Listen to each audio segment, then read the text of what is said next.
ভজন পূজন সাধনা আরাধনা সমস্ত থাক পড়ে, রুদ্রদ্বারে দেবালয়ের কোণে কেন আছিস ওরে? অন্ধকারে লুকিয়ে আপন মনে কাহারে তুই খুঁজিস সঙ্গোপনে?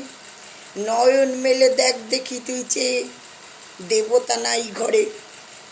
কবিগুরুর দুলামন্দির কবিতা দিয়ে শুরু করলাম শফি আলমের কবিতা পড়া।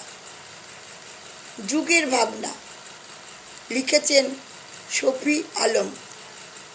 অন্যরকম মানুষাও অন্যরকম ভাবো, যে ভাবনায় মানুষ হয়ে মানুষ খুঁজে পাবো। মানুষের দুঃখের কারণ অন্য কিছু নয়, মানুষই করে কষ্টের চাষ গোটা বিশ্বময়।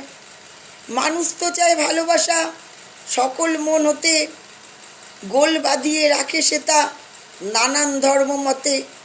ক্ষুধা তৃষ্ণা রোগ ব্যাধি সকলেরই আছে, তাই মানুষ ছুটে যায় মানুষেরই কাছে।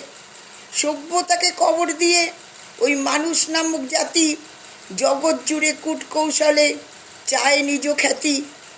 বঞ্চিত জন পায় না জীবনের অধিকার, কত জনম বইবে তারা সভ্যতার এই ভার।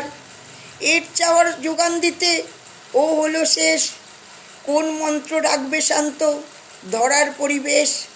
খোলা মনে ভাবো মানুষ মুক্ত কণ্ঠে কও, যা হয়েছে ঢের হয়েছে আবার মানুষ হও।